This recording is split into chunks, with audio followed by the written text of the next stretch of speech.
ចា៎នេះខ្ញុំសូមគោរពជំរាបសួរអាយឧត្តមប្រសិទ្ធខុនបនាយករដ្ឋមន្ត្រីក្រសួងការបរទេសនិងសហប្រតិបត្តិការអន្តរជាតិនេះខ្ញុំអោលក្ខណាមកពីអគ្គនាយកដ្ឋានទូតជាតិកម្ពុជានៃក្រសួងព័ត៌មាននេះខ្ញុំសូមគោរពថ្លែងអំណរគុណអាយឧត្តមបនាយករដ្ឋមន្ត្រីដែលបានអនុញ្ញាតឲ្យក្រុមប្រឹក្សាព័ត៌មានរបស់ខ្ញុំធ្វើកិច្ចសម្ភាសន៍ជាមួយនឹងអាយឧត្តមនៅក្នុងថ្ងៃនេះនឹងខ្ញុំមានកិត្តិយសសូម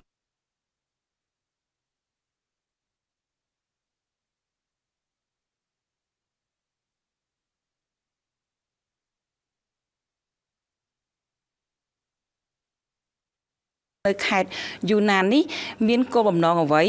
ហើយចូលរួមក្នុងកិច្ចប្រជុំណាខ្លះលទ្ធផល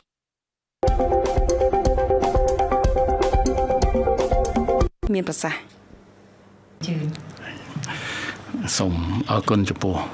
សំណួររបស់ទូតកម្ពុជាពាក់ព័ន្ធទៅនឹងដំណើរទស្សនកិច្ចរបស់គណៈបដិភូយើងខ្ញុំមកកាន់ខេត្តយូណាននៃប្រទេសចិននៅពេលនេះយើងមកនេះគឺដើម្បីចូលរួមនៅក្នុងកិច្ចប្រជុំហៅថាកិច្ចប្រជុំត្រីភាគីក្រៅផ្លូវការដែលផ្ដួចផ្ដើមកំណត់ឡើងដោយមិត្តចិនហើយដែលនាំមកនៅរដ្ឋមន្ត្រីការបរទេសនៃប្រជាណាចក្រថៃរដ្ឋមន្ត្រីការបរទេសនៃសាធារណរដ្ឋប្រជាមានិតចិន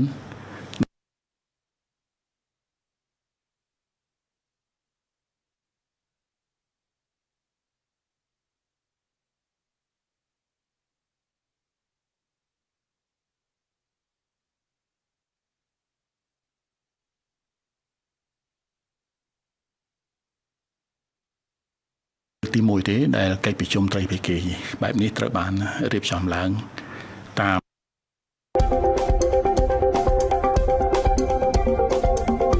ហើយលើកនេះយើងមកដល់ខេត្តយូណាននេះដើម្បីជួបគ្នាកំណត់ព្រួយផ្ដើមនេះធ្វើឡើងនៅក្នុងគោលបំណងដើម្បីរៀបចំឲ្យមានជំនួបដោយផ្ទាល់រវាងរដ្ឋមន្ត្រីការបរទេសកម្ពុជានិងរដ្ឋមន្ត្រីការបរទេសថៃដោយមានការសម្របសម្រួលពីរដ្ឋមន្ត្រីការបរទេសចិនគឺឯកឧត្តមវ៉ាងអ៊ីនេះឯងការជួបគ្នាដោយផ្ទាល់នេះមានសារៈសំខាន់ដើម្បីឲ្យភាគីពាក់ព័ន្ធនានាហ្នឹងគឺបង្ហាញទស្សនៈបង្ហាញចំហពិភាក្សាគ្នាអំពីផ្លូវដើរតទៅមុខទៀតដើម្បីធ្វើយ៉ាងណាឲ្យដំណើរការវិលត្រឡប់ទៅរកប្រកដីភាពវិញក្នុងទំនាក់ទំនងរវាងប្រទេសយើងទាំងពីរនេះកើតមានឡើងនិងធ្វើឲ្យដំណើរការនេះឆ្ពោះទៅកាន់សន្តិភាពសម្រាប់ប្រទេសយើងទាំងពីរអ្វីដែលសំខាន់គឺកិច្ចប្រជុំនេះកើតឡើងតែ2ថ្ងៃប៉ុណ្ណោះក្រោយពេលដែលកិច្ចប្រជុំពិសេសលើកទី3របស់គណៈកម្មការព្រំដែនទូទៅឬយើងធ្លាប់ហៅថា GBC នោះបានប្រព្រឹត្តទៅនិងឯកភាពចេញនៅសេចក្តីប្រកាសរួមមួយដែលក្នុងនោះអ្វីដែលសំខាន់គឺឯកភាពទៅលើបទឈប់បាញ់មួយឯកភាពទៅលើបទឈប់បាញ់នេះផងហើយឯកភាពទៅលើវិធានការនិងដំណើរការក៏ដូចជាដំណើរការឡើងវិញនៅការងារមួយចំនួនពាក់ព័ន្ធទៅនឹងជំហានឆ្ពោះទៅរកផ្ដោតដោយភាពនេះឯងឆ្ពោះទៅកាន់ការកាត់បន្ថយភាពតានតឹងក៏ដូចជាសម្រេចនៅកិច្ចការមួយចំនួនដែលសំខាន់ដែលក្នុងនោះយើងបានឯកភាពគ្នា ឆ្លងតាមការវិភាសាទាំងទ្វេភាគីទាំងត្រីភាគីឯកភាពគ្នាថាយើងបានសម្រេចសមិទ្ធផលច្រើនហើយមកដល់ពេលនេះយើងមិនអាចធ្វើឲ្យសភាពការត្រឡប់ទៅក្រោយវិញទេបានន័យថាគ្មានអ្នកណាចង់បានសង្គ្រាមឡើងវិញនោះទេអញ្ចឹងអ្វីដែលសំខាន់ទី1គឺធ្វើឲ្យបទឈប់បាញ់នេះថិតថេររឹងមាំត្រូវបានគោរពត្រូវបានអនុវត្តដើម្បីបង្កនៅបរិយាកាសអំណោយផលមួយ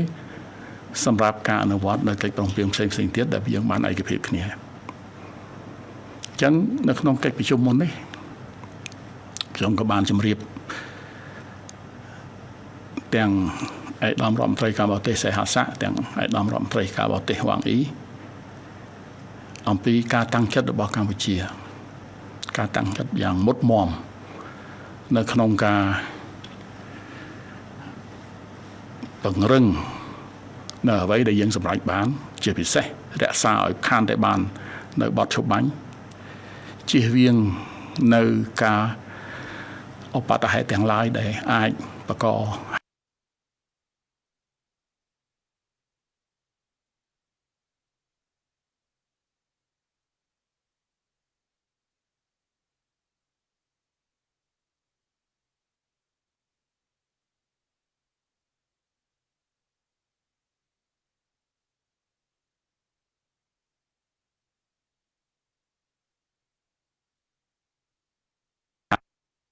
ទៅដល់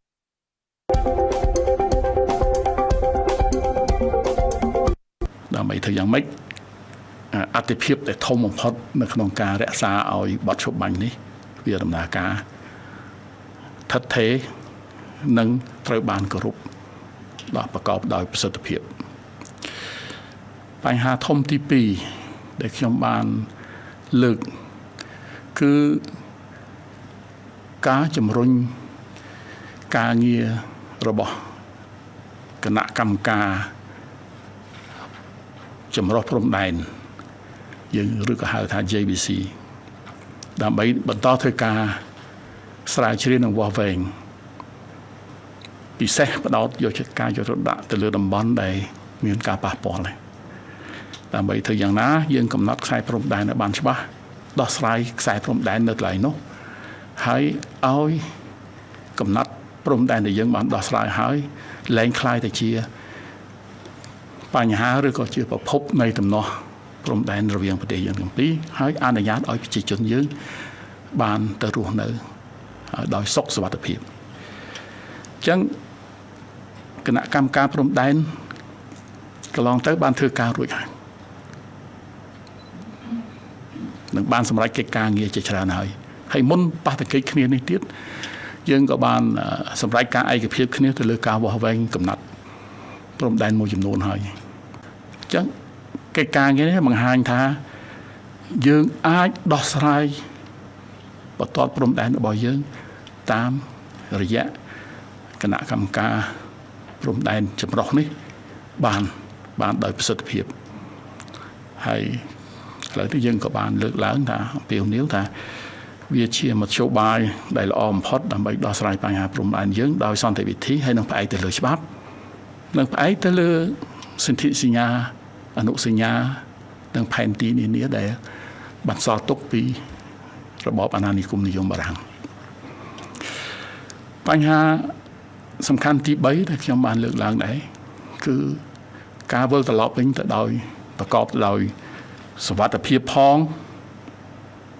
ដោយភាពថ្លៃថ្នូរផងហើយដោយគ្មានការរិះរាំងរបស់ប្រជាជនយើងដែលបានជំនះចេញពីគេហដ្ឋានរបស់ខ្លួនអញ្ចឹងអនុញ្ញាតឲ្យប្រជាជនទាំងនោះបានវិលត្រឡប់ទៅកាន់ផ្ទះសម្បែងរបស់ខ្លួនវិញនិងប្រកបមុខរបរ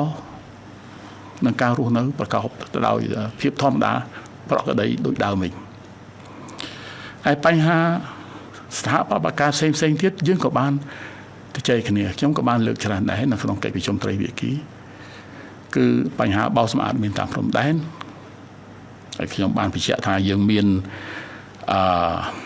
ក្រុមការងារ សម្របសម្រួលចម្រុះជាមួយគ្នាហើយយើងមាន SOP ហើយគឺលក្ខខណ្ឌការងារនៃក្រុមនេះហើយយើងក៏បានរកឃើញនៅគេហៅថាតំបន់នាំមុខមួយចំនួនយើងអាចបន្តការងារនេះបានហើយស្របទៅតាមអ្វីដែលយើងបានឯកភាពព្រមព្រៀងគ្នាទោះបីជាកម្ពុជានៅសល់តំបន់ដែលរងផលប៉ះពាល់ដោយសារមីនច្រើននៅក្នុងប្រទេសនៅឡើយ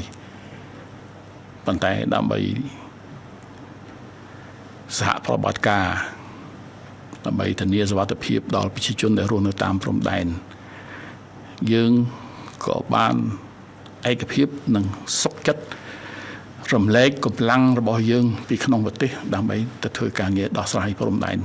ដោះស្រាយបញ្ហាដោះមីននៅតាមព្រំដែនប៉ុន្តែត្រូវតែធ្វើទៅតាមអ្វីដែលបានឯកភាពគ្នាហើយយើងក៏បានបដិញ្ញាជាមួយគ្នានៅក្នុងការប្រយុទ្ធប្រឆាំងទៅនៅអក្រិតកម្មឆ្លងដែនហើយក្នុងនោះក៏រាប់ទាំងរឿង online scam នេះដែរការឆក់បោកប្រាស់តាមប្រព័ន្ធអ៊ីនធឺណិតនេះដែលជាបញ្ហាមិនមែនតែជាបញ្ហារបស់កម្ពុជាតែម្នាក់សុទ្ធសាធនោះទេវាជាបញ្ហារបស់ប្រទេសនានានៅក្នុងតំបន់ហើយក៏វាចាំបាច់ត្រូវការឲ្យមានកិច្ចសហប្រតិការជាមួយគ្នាហើយធ្វើការជាមួយគ្នាដោយភាពសកម្មដើម្បីបំបត្តិនៅអក្រិតកម្មនិងវិនិស្សកម្មដែលបង្កឡើងដោយអក្រិតកម្មនេះ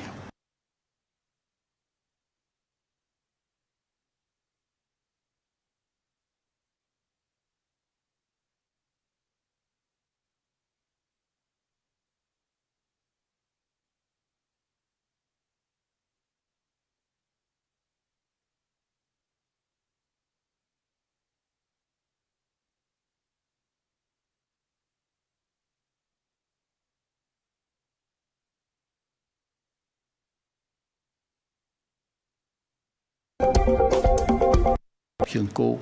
ទាំងកងទ័ពថ្នាក់តំបន់ថ្នាក់អីយើងបើកប្រព័ន្ធទំនាក់ទំនងបែបនេះគឺដើម្បីជៀសវាងកុំឲ្យបញ្ហាតូចខ្លះទៅជាបញ្ហាធំដោះស្រាយជាមួយគ្នាតាំងពីទូចហើយបើសិនជាដោះស្រាយជាមួយគ្នាបានយើងធានាបានថាតំណែងរវាងកងទ័ពនិងកងទ័ពដំណើរការទៅដោយរលូនទីហោប្រកមិញហ្នឹងគឺយើងមានបញ្ហាទៅវិញទៅមកមួយទូចដែរតកតងនឹងការឃើញ drone ហោះទាំងសងខាងនៃខ្សែបន្ទាត់ព្រំដែនអានេះយើងបានទៅជ័យគ្នាទៅបានឯកភាពគ្នាថាយើងត្រូវតែធ្វើការស្រាវជ្រាវហើយនឹងដោះស្រាយបញ្ហានេះជាបន្ទាន់នឹងជាបញ្ហាមួយហើយខ្ញុំក៏បានបញ្ជាក់អាងសារជាថ្មីថាកម្ពុជានិងថៃគឺជាប្រទេសភូមិផងរបងដែលមានលក្ខណៈអចិន្ត្រៃយ៍យើងមិនអាចរើព្រំដែនយើងទៅនៅកន្លែងផ្សេងទេអញ្ចឹងយើងមានព្រំដែនរួមហើយយើងក៏មានការទទួលខុសត្រូវរួមចំពោះប្រជាជនយើងដែរការទទួលខុសត្រូវនោះគឺអ្វីគឺធានាថាប្រជាជនយើងរស់នៅជាមួយគ្នាដោយសន្តិវិធីដោយមិត្តភាពដោយសហប្រតិបត្តិការហើយរកស៊ីចម្រុងចម្រើនជាមួយគ្នាវិលទៅរកភាពធម្មតាមុន